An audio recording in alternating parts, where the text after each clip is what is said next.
Yo, what's going on, YouTube? And welcome back to Goal Line Hockey. It's your boy, Kevin Forte, and we are taking a look at the Minnesota Wild today. I should have placed bets on the Wild getting into the postseason this year because I could have made some money, but we'll be taking a look at the Minnesota Wild in this video and their possible playoff hopes. How will they do in the Stanley Cup playoffs? So we'll be getting all up in the Minnesota Wild. Sounds weird. We're going to be looking at the Wild in this video. We'll go with that. Now, I know I have a lot of Minnesota Wild fans out there, so this is your video. Wild fans, you could get off to this or whatever you have to do, but the Minnesota Wild are destined for, hopefully, a long playoff run. And it's not going to be easy, especially in the first two rounds, if they get that far. But the Minnesota Wild have this weird aura around them that they are not the same Minnesota Wild team we've seen over the past couple of years. So we'll be looking at the Wild. So the last couple of seasons, the Minnesota Wild have been a weird team in the sense that they are a team that makes the playoffs consistently, but they can't beat the top teams and they barely get into the playoffs. So they're stuck playing Chicago, LA, one of those teams in the first round, and they've always lost and just not gotten it done. And even if they did, they'd have St. Louis or somebody else get in the way that they just couldn't beat. But there's something different about this Minnesota Wild team, and we're going to be looking at their top point producers. We're going to be looking at what I think they could do in the postseason and the difference between this year and the past couple of years and just the roster overall. So, Minnesota Wild seasons, let's get into that. Right here, list of Minnesota Wild seasons. So let's go year by year. So it is the 20-year anniversary of the Minnesota Wild. So happy birthday, Wild. But look at this. So they made the playoffs last year. They lost in the qualifying round. Okay, so they missed the playoffs. So they missed the playoffs the last 2 years. But before that, they made the playoffs 1, 2, 3, 4, 5, 6 straight seasons they made the playoffs. So the Minnesota Wild are again, but in those 6 years, they only made it out of the first round twice. So 4 of those 6 straight years they made the playoffs, they got bounced in the first round, which is pretty disappointing. So the Minnesota Wild, again, this is the heyday of Zach Parise and Ryan Suter and all that money they gave to those guys. And they couldn't even get out of the first round for the most part. And like I said, they beat the Blues that one time, and then they got swept by the Blackhawks the next year. And then another time, they got past the Avalanche, but they lost to the Blackhawks. So they really have a struggle with the Blackhawks. We've seen that as a pretty big pattern. The Blackhawks, actually, yikes, 3 straight seasons. Those first 3 seasons they made the postseason, they lost to the Blackhawks in all 3 of those years. Whether it was the first round or the second round or the first round, not good. So this is a team that now going into this year, it's a little bit different. Now, it's hard to tell, too, because the points are different because it's a shortened season. But if you look at point percentage, you could get a little bit of a better idea of where the Minnesota Wild really stands. So looking at the division for the Wild, you sit in the Honda West division, and you're in the top 3 teams. I like to call them the big 3.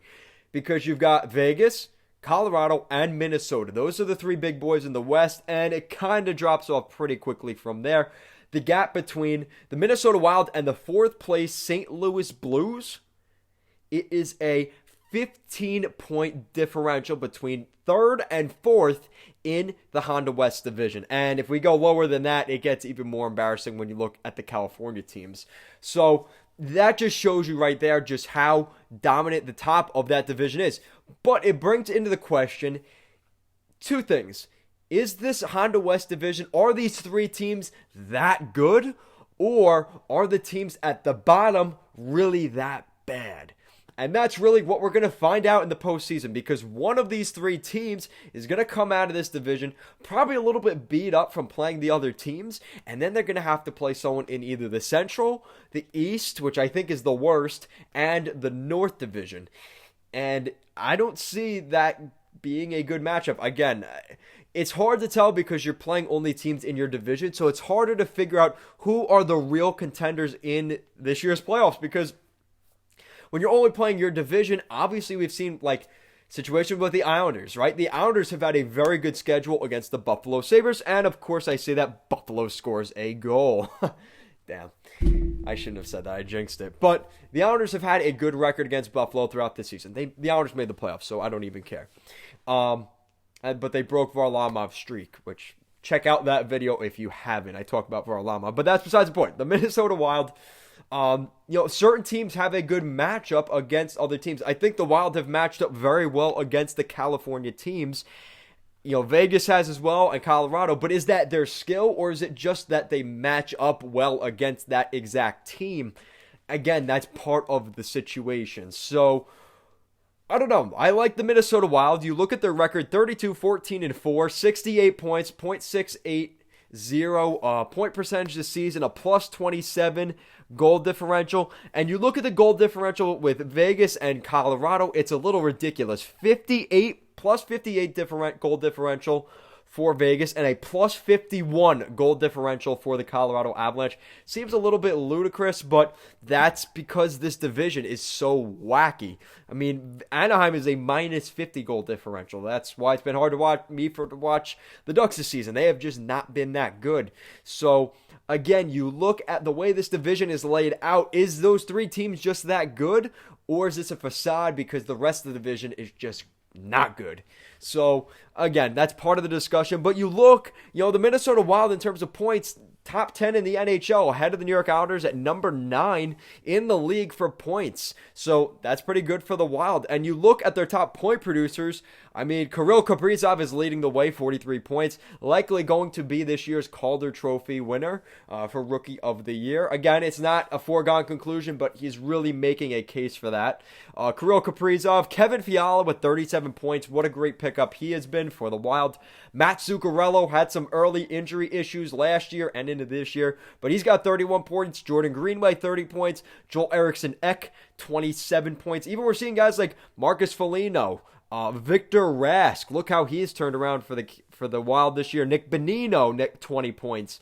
But the more concerning thing is guys like Parise and Suter only having 18 points. With the amount of money they're making, hurts a little bit. But like I said, we're seeing guys like Nico Sturm, Carson Soucy, Nick Bukestad, Kyle Rao. I mean, these are all guys that we don't really hear much about, but they're making a point for themselves on the Minnesota Wild roster this year. Got to give some credit to Bill Guerin for really building a good team as well.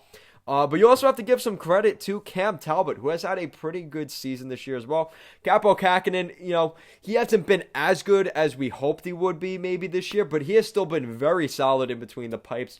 One of the better success stories in terms of a rookie goaltender this season. Cam Talbot and Kaapo Kähkönen have both been very good for the Wild.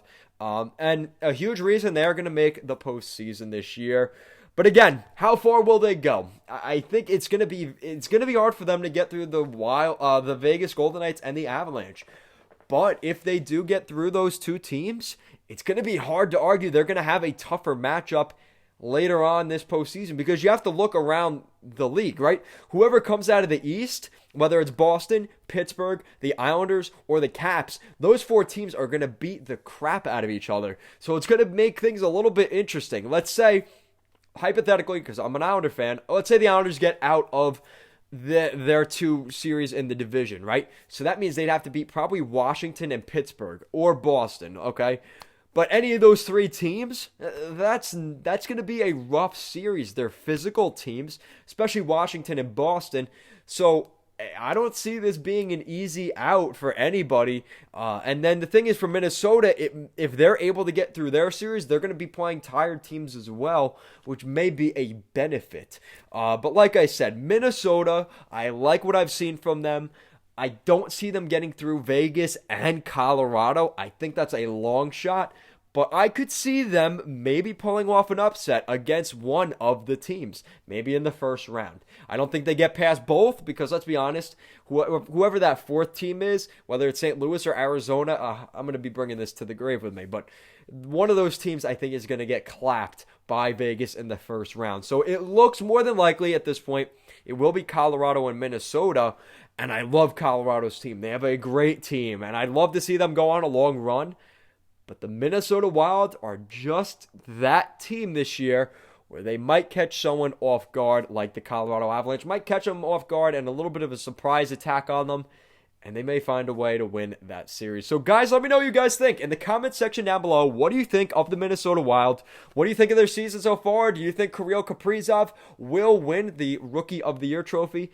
And the big question at the end of the day, how far will the Wild go in the postseason here in 2021? Let me know down below. And if you guys like what we're doing here at Goal Line Hockey and want to see the latest news around the NHL, make sure to give this video a big thumbs up and an even bigger subscribe down below. As always, guys, thank you so much for watching this video, and I'll see you guys next time. Let's go Wild.